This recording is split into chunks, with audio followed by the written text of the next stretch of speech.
righteousness. Kasi po, sa langit, wala pong marumi doon. Wala pong kasalanan doon. At hindi niya papasukin ang hindi matuwid. Okay? Yun yung kailangan natin. Yun yung kailangan ng tao para siya ay maligtas. Yun yung kailangan ng tao para masabi na siya po ay hayaan ng Diyos, papasukin niya sa langit. Ano po? Yun yung kailangan natin, righteousness. Pero itong problema, ito yung aking ipipreach ngayon sa inyo, ibabahagi sa inyo, maraming mga tao, ignorante tungkol sa katwiran ng Diyos. Ignorante sila. Ibig sabihin, hindi nila alam. Or meron silang ibang pananaw, ibang pagkaunawa pagdating sa katwiran na ito ng Diyos. So ito, bubuksan po natin ating mga talata, okay, kagaya ng ating ginagawa. So Romans chapter number 10, verse number 1 hanggang verse number 4. So if you have a Bible, you could turn there, Romans chapter 10, verses number 1 hanggang verse number 4. Okay, yan yung magiging talata natin, yan yung magiging text natin, yan yung ating pag-aaralan. Okay ba? Okay? Yan, okay. So sabi niya, Romans chapter 10 verse 1, Brethren, kausap ni Apostle Paul yung mga kapatiran doon sa Roma, sabi niya, mga kapatid, my heart's desire and prayer to God for Israel is that they might be saved. So maganda, no? Maganda yung desire niya, maganda yung heart's desire niya, maganda yung prayer niya, yung dala-dala niya, yung panalangin niya. Gusto niya mangyari, maligtas sino? Okay, so yun, no? Oh. Diba? High-tech din tayo eh. So kailangan mag-high-tech tayo. So ito ang gusto niyang, nakita nyo? Yan yung gusto niyang isave, tama? Ito yung desire niyo, Israel might be saved. So gusto niya yung Israel maligtas. Yun yung heart's desire ni Apostle Paul. Yun yung kanyang panalangin. Na kayo ba nagpe-pray kayo? Oh, minsan anong pinag-pray nyo? Papa Jesus, minsan ganun ang pray nyo, no? Or Lord, sana po sa birthday ko may regalo ako. Minsan, ganun ang pinag-pray nyo. Pagkain, sana po may makain kami. Oh. Minsan naman, sana po si mama makauwi ng maayos galing sa kung saan siya galing. Okay? So, si Apostle Paul, meron siyang prayer at yung kanyang prayer, maligtas po yung Israel. Yun yung prayer niya. O, bakit niya pinagpipray ng ganun? For I bear them record, sabi niya, that they have a zeal of God. Meron silang zealousness. O, pag sinabi nating zeal, tuloy. Bisaya man tayo. So, zeal. Pag sinabing zeal, masigasig. Kasigasigan. Ano pa rin yung ibig sabihin nun, kuya? Ano pa rin ibig sabihin nun, preacher? O, babawang ko na lang. Pag sinabing zeal, sobrang sipag. Sobrang ganado. Nakita ka na ng taong sobrang ganado? Masipag? Totoo, hindi nagreklamo pag inutusan na nanay? Gano'n kita. Sige, di ba? Pag sinabi, hugasan mo yan! Yan lang! Kulang yan! Oh, di ba? So, meron sila, sabi ng Bible, itong mga Israelites na ito, merong zeal of God. Kung pag-usapan lang natin sipag, kung pag-usapan lang natin kung gaano sila kaseryoso, gaano sila kasigasig dun sa kanilang ginagawa, sa relihiyon nila, wala ka masabi. Pero ito ang pasubali ng Biblia, no? Ano sabi niya? But not according to knowledge. Pwede ka palang sobrang sipag, pero hindi base sa kaalaman or hindi base sa kaalaman ng katotohanan. Pwedeng yung sipag natin nasa maling bagay. Pwedeng yung sipag natin, yung kasigasigan natin nasa hindi tama. Okay, yun yung kaya gusto niya maligtas sila. Kasi yung kanilang ginagawa, akala nila yun yung tama. Pero mali pala. Oh, kasi itong sabi ng Bible, for they being ignorant of God's righteousness. So sila po ay naging ignorante. Pag sinabi nating ignorante, hindi nila alam. Okay? Hindi nila alam. O, pag sinabihan nyo yung kalaro nyo, diba? Naglaro kayo ng text, naglaro kayo ng pogs. Ang ano niya, pag nanalo ako, 5. Okay? Tapos ang inabot niya lang sa'yo, nanalo ka 3. Diba? Pwede mo sabihin, ignorante ka ba sa rules ng laro na to? Dapat 5 rin. Kasi 5 yung panalo ko sa'yo. Oh. So, pag sinabi ignorante, hindi niya alam. Okay? Hindi alam. So they being ignorant, ano daw yung hindi nila alam? Ano daw yung pagkukulang nila sa kanilang kaalaman? Saan sila nagkulang? God's righteousness, yung katwiran po, okay, ng Diyos. Doon sila nagkulang. And going about to establish their own righteousness. So sila ay gumawa ng sarili nilang righteousness. Ang kailangan po ng tao, gusto ko po ito, ibabox natin na box. Uy, sobra. Ang kailangan ng tao ay God's righteousness. Hindi mo po kailangan tong lagyan natin X. Okay? Hindi ko binubura ang Bible ha. Pinapaliwanag ko sa inyo, sa kaligtasan, hindi mo kailangan yung sarili mong righteousness. Ang kailangan mo, God's righteousness. Maliwanag? So, yung own righteousness, yung sarili nating katwiran, hindi yan kailangan. Dapat yan, X mo yan. Dapat hindi yan ang iyong pagtiwalaan. Ang kailangan mo ay katwiran ng Diyos. Ang problema ng mga Israelites, ang nangyari sa kanila, naging ignorant sila sa righteousness of God at ang kanilang tinuringan nila, ang pinuntahan nila, sarili nilang katwiran. Okay? They are establishing their own righteousness at anong naging result? Have not submitted themselves unto the righteousness of God. Alam niyo po yung word na submit? Sino makasagot kung anong word na submit? Sino sa inyo makaalam? Alam niyo yung word na submit? Ito, submit. Diba sa school ginagamit yan? Diba? Sabi ng teacher nyo, may exam kayo, 1 to 5 o 1 to 10. Pagkatapos ng oras, ano sabihin? Class, submit your papers. Pag sinabing i-submit mo, pasa mo na. Pwede mo pa bang baguhin sagot mo? Hindi na. Pag sinabi ng Bible, submit unto the righteousness of God, ipapasa mo na yung sarili mo, wala ka na, hindi ka magtitira sa sarili mo. Ipagkakatiwala mo ng buo sa Diyos.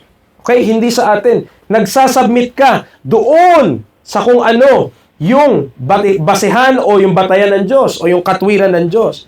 Sapagkat, ito yung verse number 4, for Christ is the end of the law for righteousness to everyone that believeth.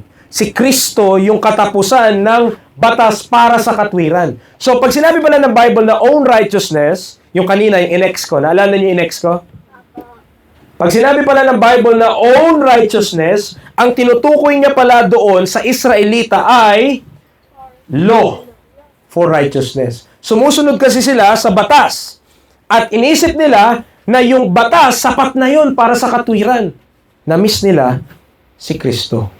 Hindi nila naintindihan that Christ is the end of the law for righteousness to everyone that believeth. Hindi po natin kailangang sumunod sa batas para ma-obtain ang righteousness. Hindi natin kailangang i-follow yung rules ng law, lalo na yung batas ni Moises, particularly mas sikat po yan 10 Commandments. Tama po ba? Hindi natin kailangan sundin yung 10 Commandments para ma-obtain yung righteousness of God. Para makuha mo yung righteousness of God. Para ituring ka na matuwid ng Diyos. Para tignan ka ng Diyos bilang isang matuwid na tao. Hindi niya kailangan na sundin mo yung law. Especially sa panahon natin ngayon. Ang kailangan mo lang, maniwala kay Kristo. Nakita nyo? So, Christ is the end of the law for righteousness to everyone that believeth. Ang kailangan mong gawin, paniwalaan si Kristo.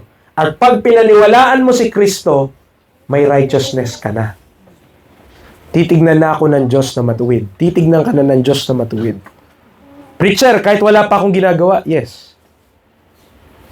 Kasi nga si Kristo yung end of the law for righteousness. Dati, nung hindi pa namamatay si Kristo, the law is for righteousness. Yun yung gustong makita ng Diyos kung matuwid ba ang tao o hindi. Pero, nung namatay na si Kristo Jesus, hindi na po yun ang basihan. Dahil, kahit yung mga namumuhay dati sa ilalim ng batas, nung hindi pa po namamatay si Jesus Christ, hindi pa siya pinapako sa krus, yung mga nabubuhay na tao noon, kahit yung kanilang mga kasalanan ay hindi pa po maaalis. Hindi matatanggal. Sino sa inyo naglalaba, hindi nyo matanggal na yung dumi sa damit? Meron ganun, di ba? Yung hirap tanggalin. Sa old, di ba? Mga bata sila kami. Sa Old Testament, sa Lumang Tipan, no, ng Bible natin. Okay? Kailangan ko maintindihan nyo na ang kasalanan dati parang ganun, sobrang dumi.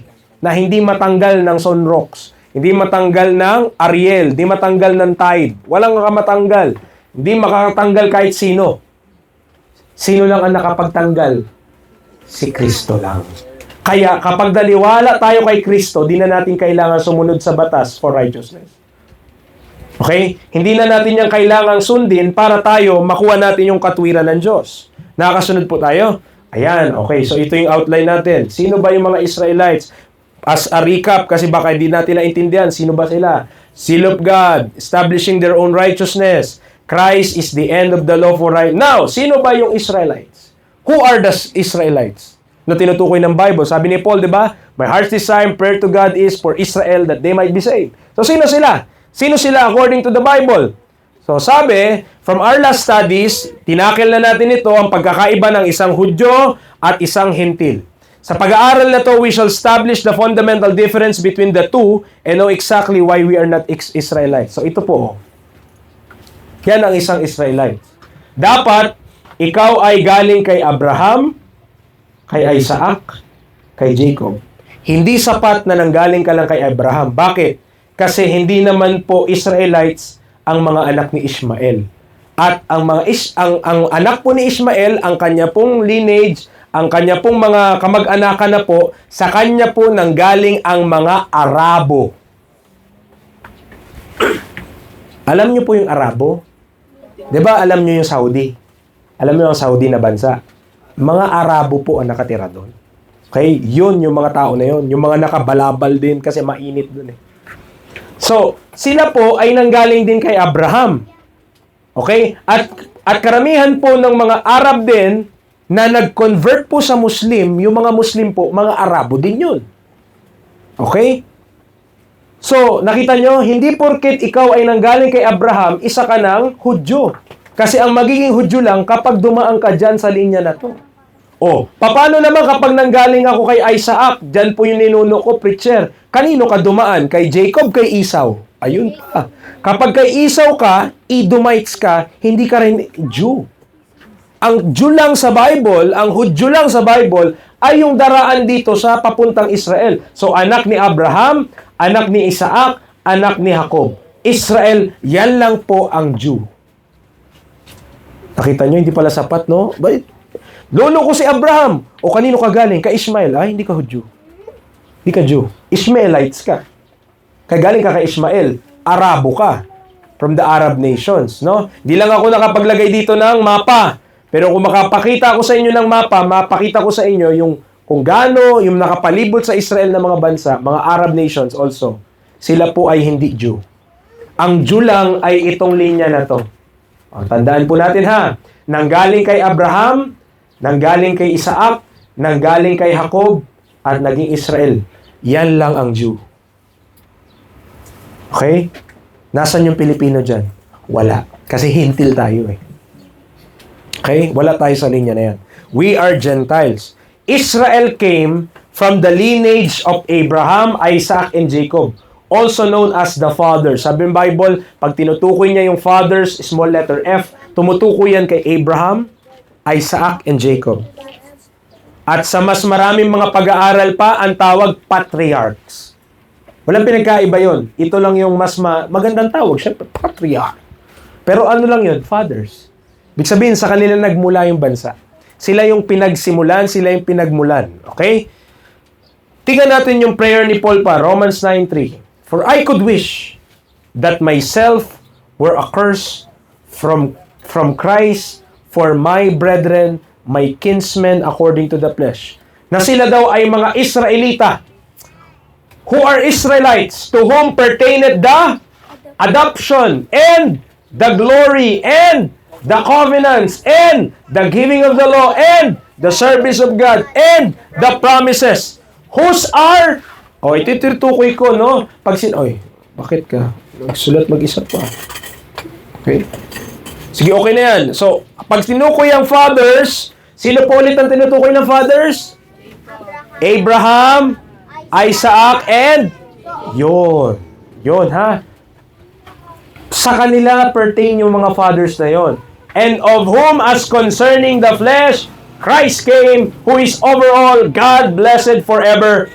Amen. Kaya ang isang Hudyo po sa Bible, kaya ang isang Jew, okay, huwag kayong mag-away. No?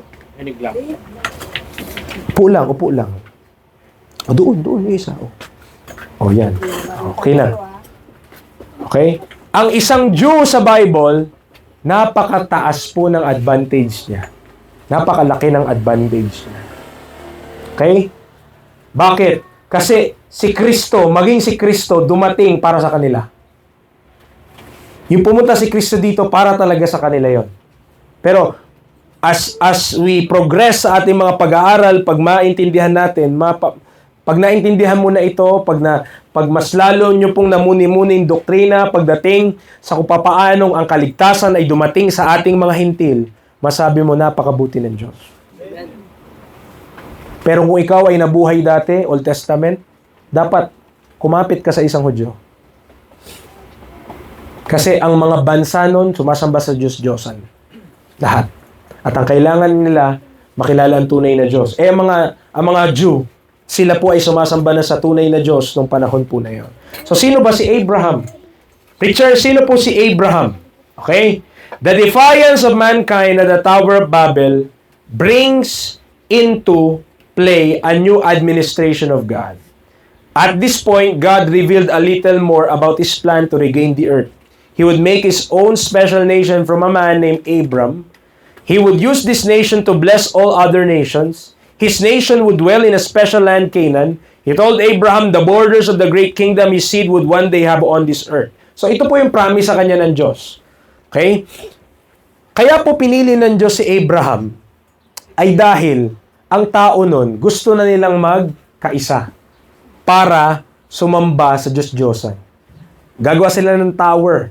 Gagawa sila ng mataas na gusali. Tas di na sila. Ang utos ng Diyos, humayo kayo at magpakarami. At yung isa pang utos ng Diyos, kumalat kayo.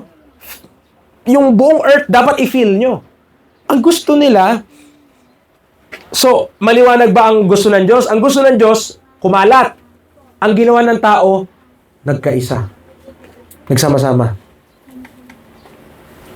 So, ano ibig sabihin nun? Nagre-rebelde sila sa gusto ng Diyos. Ang gusto ng Diyos, kakalat eh. Mafe-feel yung whole the earth. Yung buong mundo, mapupuno ng tao. Pero, imbes na magkalat-kalat sila, sila ay nagsama-sama. Ano ginawa ng Diyos doon? Doon po na-invento at doon po nilagyan ng Diyos ng iba't ibang language ang tao. Kaya na may Chinese, kaya na may Russian, kaya na may iba-iba na. Para magkalat sila. Yun yung nangyari. Kasi kung hindi gawin ng Diyos yun, ikaw ba naman? Edi gagawa sila ng tower, no? Gagawa sila, kahit ito po, kubo na ganyan, gagawa sila.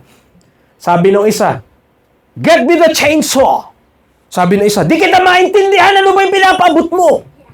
Hindi na sila nagkakaintindihan. So, hindi na sila pwede magsama-sama. So, ang nangyari po, naghiwa-hiwalay na rin sila. Kaya lang, kahit naghiwa-hiwalay sila, ang puso ng tao napakasama. At ang gusto niya nang sundin, gusto niya nang sambahin, Diyos-Diyosan. Nakakasunod po tayo? Doon nag-decide ng Diyos, pili na ako ng isang tao. At mula sa Kanya, ito na ang chosen people ko. Ito na ang pinili ko. Ito na ang aking ibibless. Yun nga yung magiging mga lipi ni Abraham ko. Ito yung pangako ng Diyos sa kanya, no? Genesis 12, verse 1. Now the Lord had said unto Abram, so dati di pa pinapalitan yung pangalan niya. Dati pangalan niya Abram. Pero nung siya ay nakilala niya ang Diyos, pinalitan din niya naging Abraham. Parehas na tao lang yun, ha? Hindi magkaiba. Same person.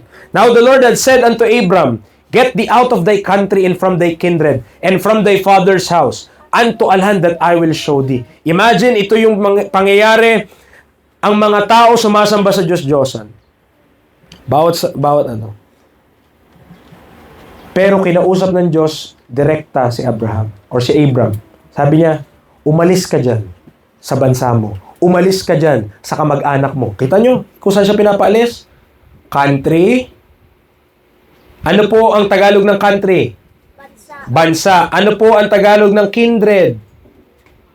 Kamag-anak. Ano po ang Tagalog ng father's house?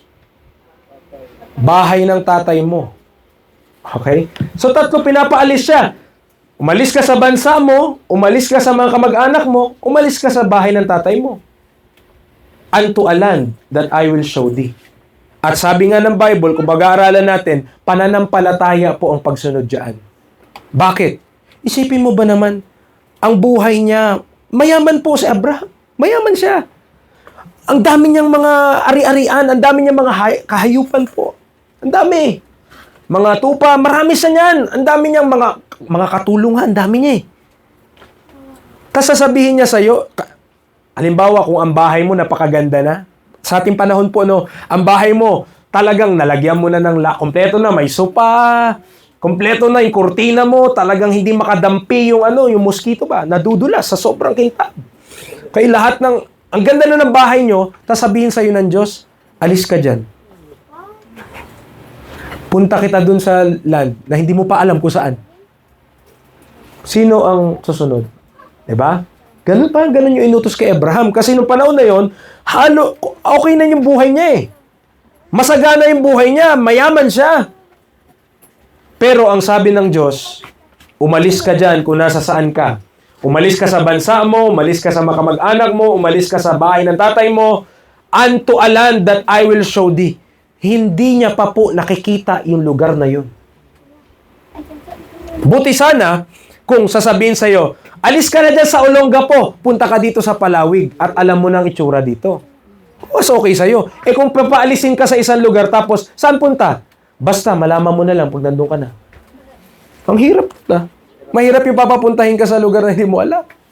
Pero si Abraham, yun po yung sabi ng Diyos sa kanya. At ang pangako sa kanya ng Diyos, I will make thee a great nation. Gagawin kitang isang dakilang bansa, and I will bless thee, and make thy name great, and thou shalt be a blessing. Pagpapalain ko, sabi ng Bible, ang mga magpapala sa iyo. Susumpain ko ang mga susumpa sa iyo. At sa pamamagitan mo, ang lahat ng mga pamilya ng earth, ng sanlibutan, ay mapagpapala sa pamamagitan niya. Grabe naman yung sa kanya, pangako. Kaya lang, kahit ganun nga ang pangako ng Diyos, kailangan pa rin ng pananampalataya. Sapagkat hindi madali na iwanan mo lahat ng meron ka para sumunod. Pero siya, iniwanan niya rin, eventually. Okay. At doon po, yung dahilan nun, kaya po, sa pamamagitan ni Abraham, okay, at sa kanyang asawa na si Sarah, okay, Sarah, wala po silang anak nun, noong time na yon. Pero, nanganak din si Sarah nung 90 years old siya. Imagine, 90 years old. Yun po yung una niyang anak. At kung di ako nagkakamali, yun yung tangi niya lang na anak. Ilang taon na, Ate Flame? 90. Ilang taon ka na? 9. Oh, di ba? Dagdagan mo lang ng 0. Ganun yung edad niya. Okay? 90 years old si Sarah nung pinanganak niya si Isaac. Pero natupad ba yung pangako ng Diyos? Yes. Kasi kung anong sabihin ng Diyos, nangyayari. Kahit gaano ka-imposible sa atin. Okay? So, tumatanda sila, yan, pero natupad pa rin. Pinalitan ng Diyos, eventually, ang pangalan ni Jacob, apo na po ito ni Abraham, pinalitan ng Israel, at ang ibig sabihin nun, Prince of God. Yung anak ni Brother Aldrin yon, yung maliit na yon, ang pangalan nun, Jacob Israel. Wow. Kaya po ka na pala eh. Yun ang pangalan nun. Yan, yung maliit na baka na yan. Oo, pangalan nun, Jacob Israel. Doon yun nakuha eh. Jacob, yun yung una niyang pangalan. Tapos, Israel, yun yung pinangalan sa kanya ng Diyos. O, diba? So, pag pinapagalitan, Jacob siya. Pag mabait siya, siya si Israel. Ganun yun. O, diba? Okay. So, from this point forward, God's nation would be named Israel. People of other nation were called Gentiles. Tayo po yun. Okay, tayo yun. Gentiles tayo, hindi tayo Jews. Dahil simula nung itinatag ng Diyos na sila pinili ng Diyos, meron na pong separation, meron ng middle wall of partition. May paghihiwalay na. Iba po ang mga Jew, iba po ang mga Gentiles. Okay? Hindi tayo, parang kung iisipin natin, kung sabihin natin, hindi tayo pinili ng Diyos. Hindi ka talaga niya pinili. Ang pinili niya si Abraham at yung bansa na yon. na maggagaling kay Abraham. Tayo, hindi tayo pinili. Bakit, preacher? May kaligtasan tayo. Yun nga yung maganda dun eh. Pag naintindihan natin, kahit hindi tayo pinili, pero umabot ang kaligtasan sa atin, purihin ng Diyos. Okay? Kung bakit nangyari yun. Pag-usapan natin yung zeal of God nila. Okay? Nakilala nyo na kung sino po ang Israelites. Alam na natin kung pag sinabi ng Bible, Israelita. Sino sila? Nanggaling kay Abraham, Isaac, and Jacob. Hindi pwede na nanggaling nga kay Abraham. Bakit? Kasi anak din ni Abraham si Ishmael, na kung saan nanggaling ang mga Arab nation. Di rin pwede kay Esau, na kapatid ni Jacob, sapagkat nanggaling sa kanya yung mga Edomites. Okay? Hindi nagmula doon yung Jews. Ang Jews nanggaling lang sa particular, Abraham, Isaac, and Jacob. Yan lang ang Israel. Okay? Zeal of God. As the chosen people of God, the Jewish race had many advantages going for them. Meron silang salita ng Diyos, scriptures, meron silang templo, meron silang batas, and the service of God, and so forth. However, these same privileges, yung mga pribilehiyo na ito na minigay sa kanila o meron sila, ay some of them, napunta sila sa legalists. Following the letter of the law, but missing the spirit of it. Obeying the letter and forgetting about the lawgiver. Sunod-sunod nila yung batas, pero nakalimutan nila kung sino yung nagbigay ng batas. And that is God. Okay? Minsan, ang mga magulang, ang nanay at tatay nyo, minsan, hindi lang naman yung pagsunod nyo sa kanila kundi yung pagmamahal din sa kanila. Okay? Kailan kayo huli nag-thank you kay mama nyo? Kailan kayo huli nag-thank you kay mama nyo? Nagte-thank you ba kayo? Kailan kayo huli nag-I love you sa mama nyo? Sa papa nyo? Diba? Kailan? No? So, although maraming utos sila, pero dapat mahal pa rin natin, di ba? Sila. Makita nyo, ang mga Hudyo, sumusunod sila sa law. Pero they forget about the one who gives the law. Yung nagbigay ng batas sa kanila, nakalimutan nila. Bakit? Ito sabi ng Bible. Romans 9:32, wherefore? Because they sought it not by faith. Hindi nila ito sinik, hindi nila ito finalo by faith, but as it were by the works of the law, for they stumbled at that stumbling stone. Mas naging interesado sila doon sa pagsunod sa bawat utos ng Diyos kaysa sa Diyos mismo. Ano mo nangyari? Ganun ang nangyari. Mas naging interesado sila sa mga inuutos sa kanila. Pero yung nag-uutos, di na nila pinansin. Tama. Nakuha mo. Ayun. Ayos. May example po niyan sa Bible. At ito yung zeal ni Saul. Okay? There will be no greater example to this than the Pharisee of the Pharisees, Saul of Tarsus. Let us look at his testimony before becoming the Apostle Paul. Kilala natin siya, pag sinabi kong Pablo, that's the Apostle Paul. Pero bago siya maging the Apostle Paul, siya si Saul of Tarsus. Siya si Saul of Tarsus. Tignan natin siya. Before, yung hindi pa siya si Apostle Paul, sino po siya? Philippians chapter 3 verse 4, though I might also have confidence in the flesh. If any other man thinketh that he hath whereof he might trust in the flesh, I more. Hinahamon ni Pablo, ganito yung hamon niya. Kung sino daw sa inyo magsabi na yung kanyang flesh, pwede siya magtiwala sa kanyang laman. Sabi ni Pablo, daig niya yun. Kahit sino pa siya. Ganun siya kakumpiyansa. Okay? Kaya kung may magsabi, bakit ka mapunta ng langit? Mabait ako Sabi ni Pablo, daig kita. Talo kita. Kahit sino ka pa. Bakit daw? Tignan nyo naman. Tinuli siya ng 8th day. Hindi siya tinuli ng grade 6. Hindi siya tinuli ng grade 2. Hindi siya tinuli ng grade 1. Kailan siya tinuli? 8 days old. Bakit siya tinuli ng 8 day old? Sa batas po sa law.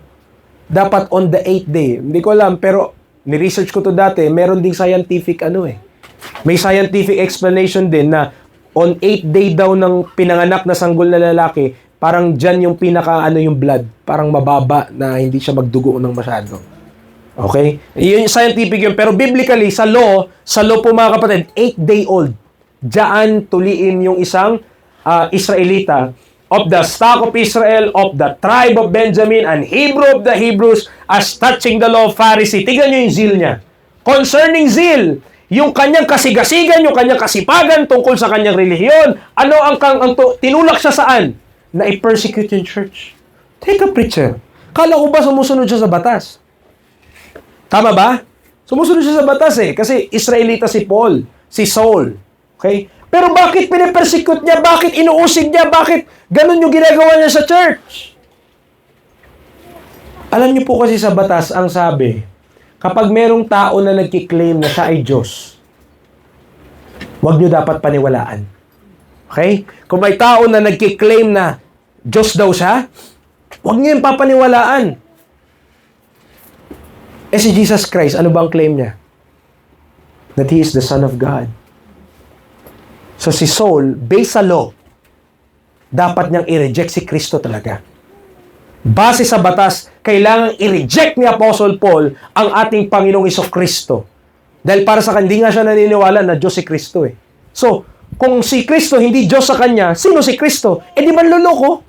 Kung manloloko ito, sino mga naniniwala dito sa manloloko na to? Ganun siya kazigasig.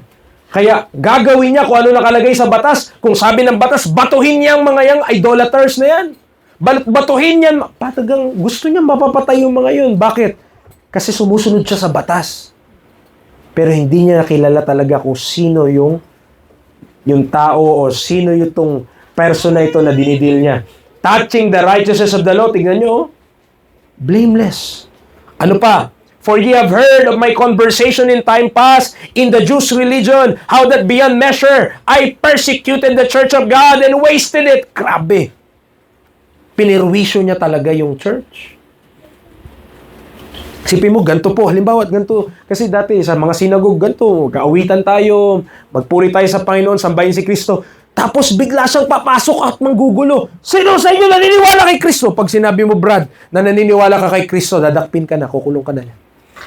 Kasi based sa batas, kung ikaw ay sumasamba sa maling Diyos, dapat ka maparusahan. Ganun siya kasigasig. Doon sa relihiyon na mali, sobrang sigasig siya. Sobrang seryoso siya. Gagawin niya lahat kung ano sinabi ng batas. At ano tingnan nyo? Profited in the Jews' religion above many my own equals in my own nation, being more exceedingly zealous of the tradition of my fathers. When it comes to tradition, kapag pinag-usapan ay tradisyon, pagsunod sa mga batas, si Pablo, wala kang masasabi. Perfect. Perfect yung kanyang pagsunod. Kung nagkasala man siya, nag-offer siya ng sacrifice, walang mintis. Blameless po ang tawag doon. Pagdating sa pagsunod sa batas, the Apostle Paul is blameless. Kaya sabi niya, kung meron daw magmamayabang sa atin dito, kung sisiga-siga tayo, sabi niya, wala kang binatbat sa akin. Wala kang binatbat sa akin. His zeal in the Jewish religion had made him a madman, not knowing he's already going contrary to the will of God. Pwede ba yun? Pwede bang mangyari na ang isang tao, akalain niya yun yung ginagawa niya para sa Diyos, pero hindi na pala para sa Diyos? Pwede ba mangyari na you are thinking na yung ginagawa mo para sa Panginoon yun, pero hindi na pala because it's not according to knowledge? Yan yung nangyari kay Paul. Kaya dito sa Acts 9:1, and Saul yet breathing out threatenings and slaughter. Kita nyo naman. Saan nyo po naririnig ang salitang slaughter? Sa katayan ng baboy at baka. Tama? Ganyan yung breathing out. Sabihin, lumalabas sa bibig niya. Nakita ko lang yan mga sumasamba kay Kristo na yan. Mamatay ang mga yan. Ganyan siya. Breathing out threatenings and slaughter against the disciples of the Lord. Pumunta siya sa high priest. Anong ni-request niya? Kumuha siya ng letter para pupunta siya sa Damascus. At kung may matagpuan siya na disipulo ng Panginoon, any of this way, whether they were men or women, walang patawad. Lalaki man o babae makita niya, ikukulong niya. He might bring them bound at Jerusalem. So, ang yabang niya, inis na inis siya. Pag may nakita ng taga o sumasamba kay Kristo dito, nagsasabi-sabi sila ay kay Kristo, nagsasabi-sabi, Kristiyano sila, patayan sa akin. So punta siya doon. Hingi siya ng letter. Inaprubahan siya. Bakit? Yung high priest, kontra din yun sa gusto ng Diyos Nakurap na po yung yung mga saserdote ng time na yun. So, yung mga priest na yun, hindi na sa Diyos naglilingkod yun. Isipin mo ba naman, kung ikaw ay high priest, dapat sumunod ka sa law. Tama po ba? Based sa law, si Kristo, hindi mo dapat parusahan. Kasi wala silang natagpo ang pagkakamali sa kanya So, saan sila dumunta? Kasi sa law, hindi ba paparusahan si Kristo? Saan sila pumunta? Kay Pilato. Gumamit sila ng politika para si Kristo pabagsakin. Diba? Kung hindi, kung inisip nila, kung hindi kita mapapabagsak gamit ang Old Testament, kung hindi kita mapapabagsak gamit ang Bible, pupunta ako kay Pilate. Tandaan niyo po, kaaway nila yun Kahit kaaway nila, pinuntahan nila para mapabagsak yung mas malakas nilang kaaway. Kinampihan niya yung kaaway niya para lang talunin si Kristo, para papatay si Kristo. Kita niyo? Ganyan ang tao Tama? Ganyan ang ginagawa ng tao. Ganyan ang kasamaan ng tao sa puso ng tao. Gagamit siya ng kahit anong pamamaraan para lang mapatahimik man kung ano yung gusto niyang patahimikin. At ito nga si Paul, punta siya doon sa high priest. Kumuha siya ng permiso. Sabi niya, high priest, bigyan mo ko ng approval. Pupunta ako dyan sa Damascus. Kung meron akong makita dyan, kakalawitin ko Kukulong ko. Sabi niya, itong high priest, syempre, kapag dumami yung naniniwala kay Kristo, liliit yung maniniwala sa high priest. So, sa palagay nyo, anong gagawin ng high priest? Maganda yung plano mo. Ginagawa mo kalooban ng Diyos. So, approved siya. Pero ito nangyari. Nag-travel siya pamuntang Damascus, and suddenly there shine round about him a light from heaven. Biglang may liwanag po, no? Diba sa mga palabas, pag may liwanag, yung tunog, shing! Tapos may liwanag na yun. Ganun yun. Merong liwanag. At yung liwanag na to, tumumba siya. He fell to the earth and heard a voice saying unto him, Saul, Saul, why persecutest thou me? Tinanong siya. Kung tayo, nagbabike ka, no? Tapos bigla ka nabulag sa sobrang liwanag. Tapos wala kang makita. Nabulag ka sa liwanag puting-puti. Tapos may nagsabi sa'yo, Hoy, bakit mo ko kinakalaban? Ano kayo sasabihin mo? Teka, wala ka po makita Hindi ka, bulag ka talaga. Wala talaga siya makita nyon. Sino pupuntahan niya? Kahit sinong siga siguro, mapapaluhod. Talagang wala kang makita Kaya siya, bagsak siya sa earth. May nagtanong sa kanya, Saulo, Saulo, bakit mo ko pinag-uusig? Yun yung tanong Itong maganda sa kanya. Tinanong niya ulit. Tumanong siya. Anong tanong niya? Sino ka po, Panginoon? Yun ang tanong niya. Alam niya na Diyos lang yung kayang gumawa nun So, nung tinanong niya na, sino ka, Panginoon? Ang sagot ng Panginoon, I am Jesus, whom thou persecutest. It is hard for thee to kick against the pricks. Nagpakilala yung Lord. Akala ni Apostle Paul, akala ni Saulo, yung Lord na kanyang sinasamba, hindi iyon si Jesus Christ. Pero nagpakilala yung Lord at sabi ng Lord, ako si Jesus. Mula ang plano niya, kaya siya pupunta ng Damasco para yung mga naniniwala kay Kristo, kalawitin niya at ikulong. Nung pagpunta niya doon, nalaman niya na yung Panginoon pala ay si Jesus. So, ano mangyari sa kanya? Dahil sobrang tapat niya po, matapat siya sa paniniwalaan niya. Kung nagpakilala ang Lord na Jesus sa akin, alam niyo, 180? Kung dati kontra ako sa iyo, ngayon, suportado na ako 100%. Okay? Tumalikod siya. Kontrang-kontra siya, taga-papatayin niya talagang mananapak Ganon kainis, ganon kagalit. Nung nakilala niya yung kalaban niya pala, yun pala yung dapat niyang paglingkuran. Teka, pare, mali yata ako ng panig Okay? Ikot tayo, ikot. So, flip siya. Many people today, like the Jews and Saul, had the zeal of God. Kaya lang, not according to knowledge. Diba? Ito yung verse po natin. I bear them record that they have a zeal of God, but not according to knowledge. Sabi na 2 Timothy 3:7, ever learning and never able to come to the knowledge of the truth. They are so devoted to their religious cause that they miss God in it. They are so accustomed to their works that they think God owes them salvation. The thinking that it must be approved of God because I am really working to please Him is wrong. No? Dapat, sa sipag ko, sa mga ginagawa ko para sa Diyos, dapat aprubahan niya na yan. Grabe naman yung Diyos na yan kung hindi niya tanggapin. Kasi sobrang nagpapakahirap na nga ako eh. It must be, tandaan po natin, according to the knowledge of the truth. Hindi sapat na masipag ka. Ang kailangan, tama ba? Tama ba? Dahil marami po, sabi nga kanina, meron dito nagpupunta, no? Mga nagbabahay-bahay din sila. Hindi sapat yung sipag lang. Kailangan tama na naayon sa salita ng Diyos.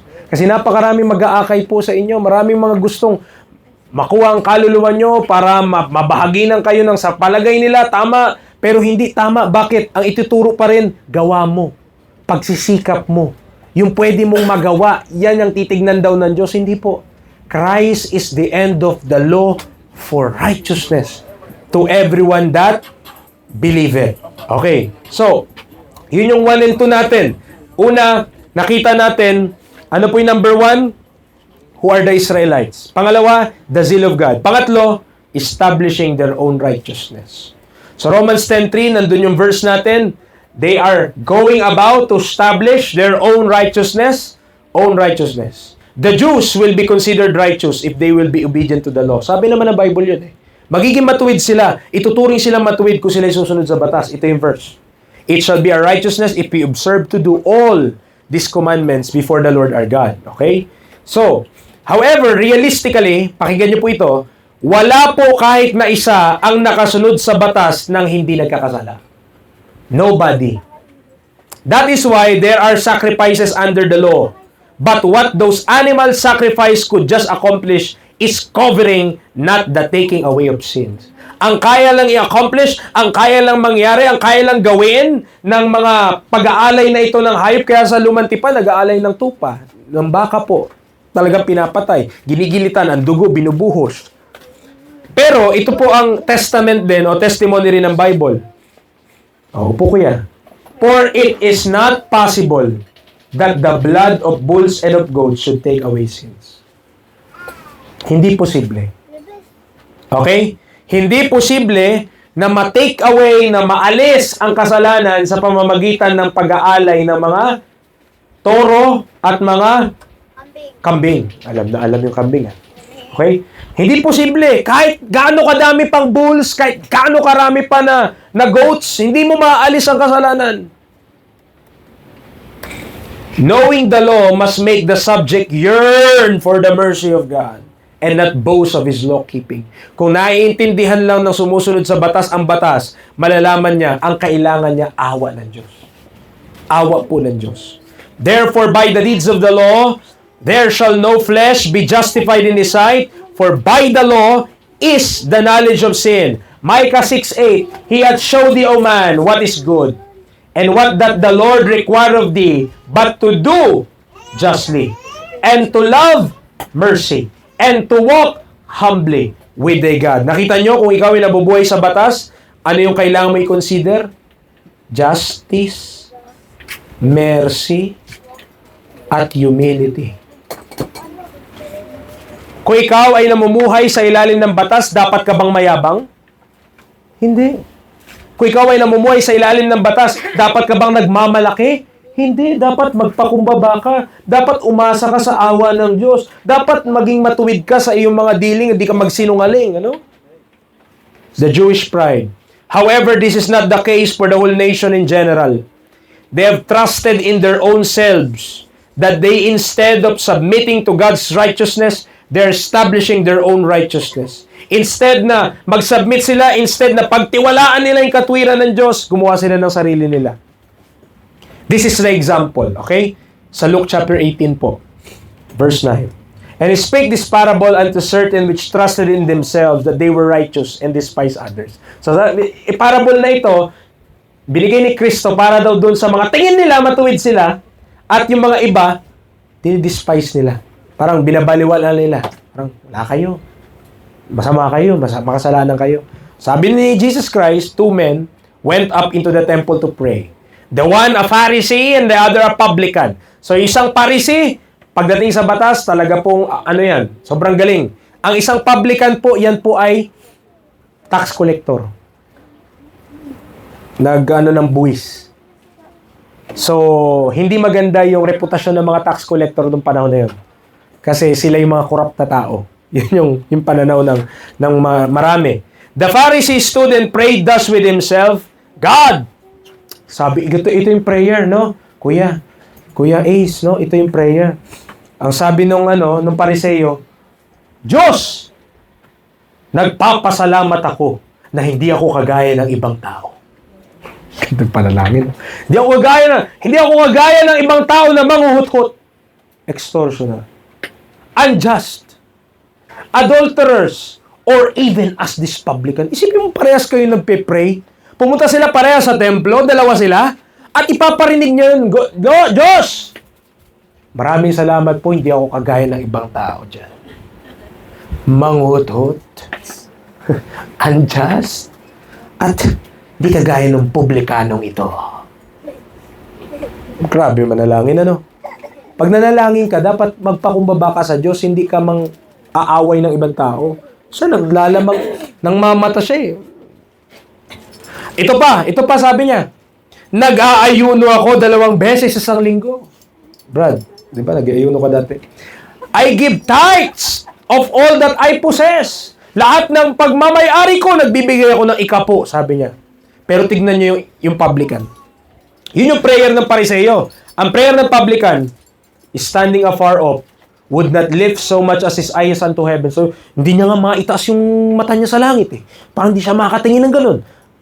Pero smote his breast, so kanyang ginagyan niya, saying, God, be merciful to me, a sinner. Diyos, maawa ka sa akin, ako isang makasalanan. Anong sabi ni Jesus Christ? I tell you, this man, sino yung man na yun? The publican, went down to his house justified rather than the other. For everyone that exalted himself shall be abased, and he that humbled himself shall be exalted. Kita natin, yun yung nangyari sa Jewish pride. Inisip nila matuwid sila dahil sa mga pinaggagawa nila, dahil sa mga kaya nilang ibigay sa Diyos, dahil sa pag-aayuno nila, dahil sa pag-iikapo nila lahat. Inisip nila matuwid sila. The result they have spoken against led to an unjust trial, crucified and by wicked hands, slain their own Messiah, their Savior have they themselves blasphemously rejected. Ang resulta, dahil hindi nga sila matuwid talaga, nireject nila si Kristo.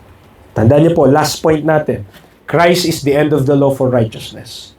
Christ is the end of the law for righteousness. For Christ is the end of the law for righteousness to everyone that believeth. Papakilala ko sa inyo who is Jesus Christ. He is the Son of God. The Lord Jesus Christ, igan niyo po yung yellow, is God, manifest in the flesh. So, wala dapat question sa atin. Ang Bible po, tinuturo ng Bible na si Kristo, Diyos. Hindi siya tao lang. Hindi natin tinuturo na si Kristo, Diyos lang din, at hindi tao, no. Si Jesus Christ, Diyos na naging tao. So, tao siya at Diyos siya. Okay? So, there are multiple, sabi niyan, there are multiple passages we could turn to prove that He is indeed God Himself. So, papakita ko sa inyo, may mga verses po. For me to prove from the Bible na si Kristo ay Diyos. Napakarami. Pero pinili lang po ito. Ito una. John 1:1. In the beginning was the Word, and the Word was with God, and the Word was God. So maliwanag dito, no? Nung pasimula daw ay salita, ang salita ay kasama. Ito, with. Pero ang salita din ay Diyos. Okay? Sa ibang salin, verbo yung term. No? Pero, the Word was God. Ang tanong, sino yung Word? Kasi yung Diyos, Word eh. And the Word was God. Sino yung Word? And the Word was made flesh. Sino ba yun? And dwelt among us. And we beheld His glory, the glory as of the only begotten of the Father. Sino yung begotten of the Father? The only begotten Son of God? Jesus Christ.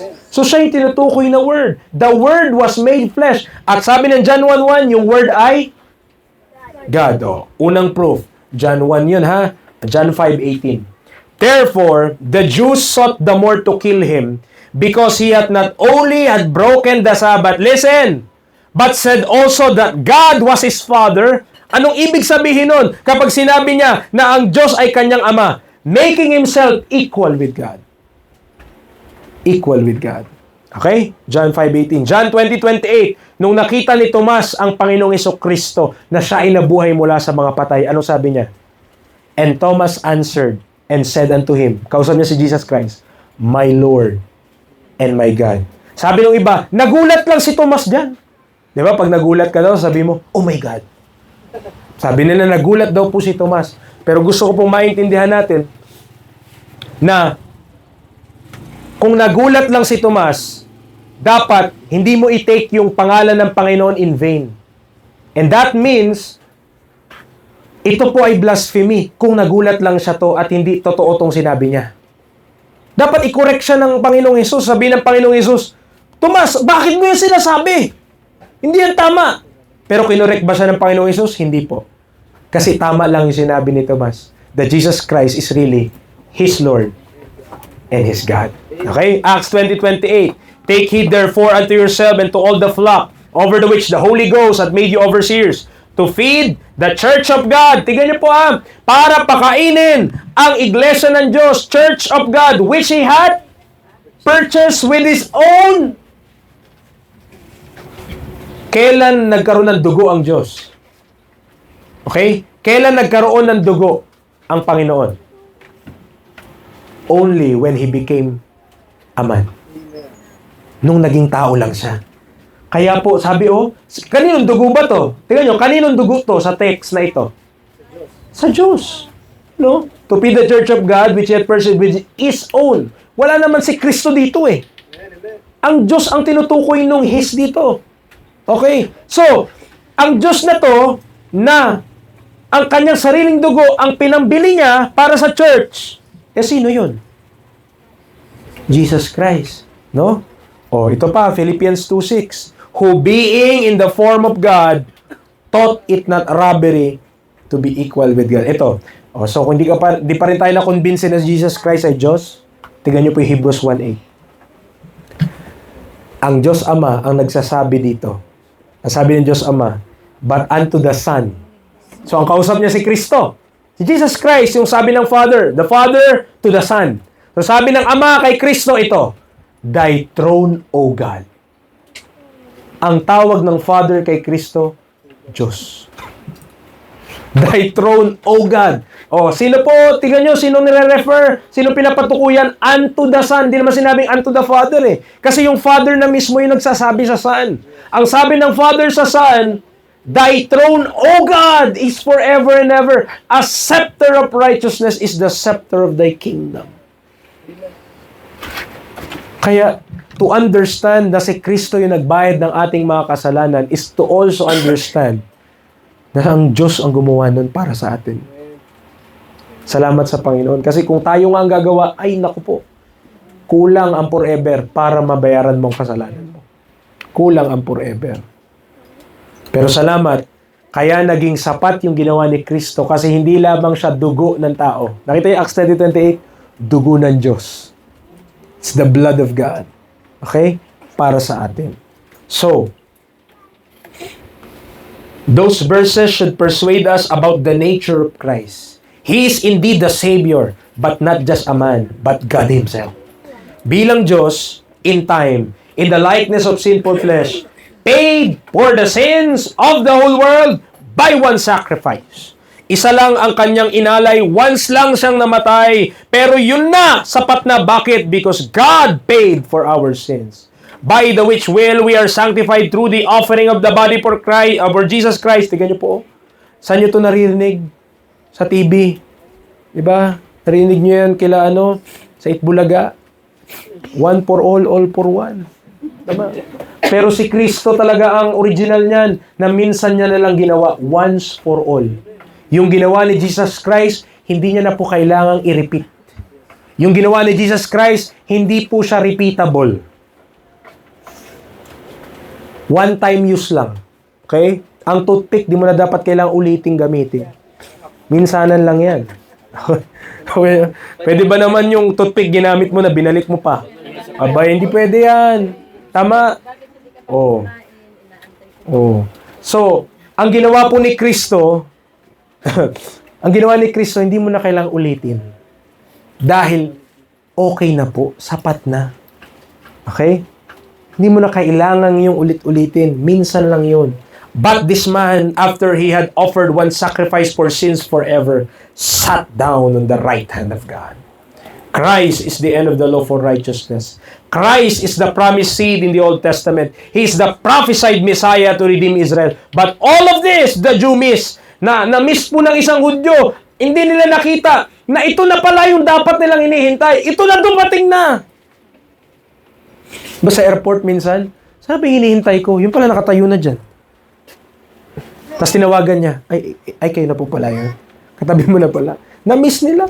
Hindi nila nalaman or because of their ignorance na si Kristo na yung inihintay nila na magtutubos sa kanila. Because they have not submitted themselves unto the righteousness of God. Ang tanong po sa atin ngayon, yung mga Jew ni-reject nila Na-miss nila But will you also miss it? Tayo po, imimiss ba natin? Mamimiss out natin? Will you reject the offer of righteousness through faith? Christ lived the law perfectly so that He could redeem those who are under the law and all sinners alike. Bakit? Binayaran niya na, bakit ikaw pa magsisikap? Bakit mo re-reject si Kristo? Siya lang yung man talaga yung may kakayanang magbayad in the first place. Hindi po tayo. Tignan nyo yung sabi ng Bible, Christ hath redeemed us from the curse of the law, being made a curse for us. For it is written, cursed is everyone that hangeth on a tree. But when the fullness of the time was come, God sent forth His Son, made of a woman, made under the law. Para saan? To redeem them that were under the law, that we might receive the adoption of son. The sin of unbelief. Today, sa panahon natin ngayon, wala na pong kasalanan ang makapagdadala sa atin sa impyerno, maliban sa isang kasalanan. Ano yun? The sin of unbelief. Wala nang ibang kasalanan. Isa lang. The sin of unbelief. Pag di tayo nagtiwala kay Kristo, yan ang kasalanan na makapagpupunta natin sa impyerno. Preacher, bakit po? Kasi kahit sino po, kahit gaano po kasamang tao, kahit po patong-patong ang kaso at di na maipinta sa sobrang sama, hindi lang isang panghabang buhay na pagkabilanggo ang naipataw, kundi 2 o 3 pa. May ganyang kaso Yung 3 lifetime na pagkabilanggo. Meron nga nagbiro, bro. Sa kulungan kasi, may namamatay sa kulungan. Pero hindi pa pala patay. Namatay siya, tapos nabuhay muli. So, tinanong niya, absuelto na po ba ako? Bakit naman? Panghabang buhay lang na pagkabilang namatay na ako Nabuhay lang ako ulit. So, okay na ba yung kaso ko? Diba? Hindi. Yun lang ay joke lang yun. Pero, ang punto natin, yung kasalanan na makapagpapunta sa atin sa impyerno ngayon ay hindi na po yung sa kasalanan mo kung ano man nagawa mo. Kasi pag naniwala ka kay Kristo, napatawad na yung lahat. Pag naniwala ka kay Kristo, nagbilib ka sa kanyang kamatayan, pagkalibing muling pagkabuhay na magmuli, pag tayo naniwala doon, yung ating lahat ng kasalanan paid for na. Okay? So, hindi ka sisingilin doon. Pero anong kasalanan ang mapapahamak ka pa rin? Pag yun ang nakomit mo, pag di mo pinaniwalaan yung ginawa ni Kristo para sa iyo at para sa akin, the sin of unbelief. To reject Christ and His salvation is to court the flames of hell. So sinner, know Christ, know that He is God, and that He paid for your sins so that you will just trust in Him to be saved. Don't establish your own righteousness. Believe God's righteousness through Christ. For I am not ashamed of the gospel of Christ, for it is the power of God unto salvation to everyone that believeth, to the Jew first and also to the Greek. Makita nyo, ito yung gospel. Where? Ito, di ba? Sabi ng Bible, sa gospel na yan, matatagpuan mo ang, for therein is the righteousness of God. Revealed from faith to faith. As it is written, the just shall live by faith. Kapag naniwala ako sa ginawa ni Kristo, pag naniwala ako kay Kristo, yung katwiran ng Diyos mapapasa akin na. Ireregalo lang po yun ng Diyos na libre. Sige po, yan po. Ano sabi niya? Gift of righteousness. Sino sa inyo gustong magregalo pero may bayad? Ireregaluhan ka ng mama mo, o ito, o regalo ko sa'yo. Thank you mama, anong thank you? Bayad ka, 300. Hindi yung regalo, binili mo yun. Tama, binili mo yun. Kaya nga yung iba, nag-exchange gift, binili mo rin yun, tapos palitan kayo eh. Magagalit ka nga pag wala ka natanggap eh. Oh. Diba? Kasi meron kang pero ang righteousness po na ito na tinutukoy ng Bible, ano po siya? Gift. Ang gift, libre at walang bayad. Kapag naniwala ka sa ginawa ni Kristo, ireregalo yun sa'yo ng walang bayad. Ibibigay sa'yo yung righteousness of God. Hindi mo kailangan paghirapan, hindi mo kailangan magsikap, hindi mo kailangan magpawis, hindi mo kailangan lumuhod, hindi mo kailangan umiyak. Ang kailangan mo lang pagtiwalaan si Kristo. At pag pinagtiwalaan mo si Kristo, ireregalo na yun sa'yo. Mapupunta tayo sa langit dahil niregalo ng Diyos sa atin. Hindi dahil parang naabot ko yung dapat abutin. Hindi. Hindi mo nga kayang abutin eh. Kaya regalo siya. Gift of righteousness shall reign in one. Like by one Jesus Christ. Last verse. Therefore, as by the offense of one, judgment came upon all men to condemnation. Even so, by the righteousness of one, the free gift came upon all men unto justification of life. Mga minamahal po naming mga tagapakinig, ang hope po namin, ang pag-asa po namin, matanggap nyo, kung meron kayo ngayong December, regalo na dapat nyong matanggap. Aside pa sa mga pagkain at ni Gobernador, at ni Mayor, ang mas importante doon ay regalo, yung regalong ito. Free gift of righteousness. Hindi mo nga kailangang bayaran eh. Wala kang kailangang gawin eh. Anong gagawin mo lang? Maniwala ka lang kay Kristo. Hindi ka magsisikap, hindi ka nga pagpapawisan eh. Kailangan mo lang pagtiwalaan si Kristo, ireregalo yun sa'yo. Isipin mo, ang tingin na sa'yo ng Diyos, matuwid ka na. Malinis ka na. Hindi dahil naglinis ka. Hindi. Yung iba, iniisip nila, aatin na lang po kami dyan sa Bible study nyo kapag okay na yung buhay namin. Hindi nga magiging okay yan. Hanggat hindi ka iligtas ng Panginoon. Kaya ka nga pupunta dito para makapakinig ka ng Bible, para makapakinig ka ng salita ng Diyos. Kasi ito yung pamamaraan ng Diyos para malinis ang iyong puso. Pag inisip natin, pupunta na lang ako dyan pag malinis na ako, hindi mangyari yun. Kasi salita ng Diyos ang naglilinis. Amen. The free gift of righteousness, libre po ito. Ang prayer namin, believe on the Lord Jesus Christ, and thou shalt be saved. At kapag naniwala tayo kay Kristo, tiwala tayo na yung ginawa niya bilang Diyos na naging tao, ay sapat na para sa atin. Pagkamatay sa krus, tinigis ang dugo, pagkalibing, pero nabuhay sa ikatlong araw, tayo po ay riregaluhan ng righteousness. Hindi na tayo magiging ignorant of God's righteousness, kundi tayo ay magiging receivers na ng pre-gift of righteousness. Tayo po ay sumaglit sa panalangin. Lord, thank you so much sa opportunity na makapagbahagi niyo ba ng salita. Salamat po. Even though medyo mainit, even though yung iba may trabaho pa po kagabi at sila po ay puyat, nandito po sila. Salamat sa kanilang presensya. Na I pray na nawa, kung merong regalo na dapat nilang matanggap ngayong December, Lord, na dapat nila talagang matanggap, libre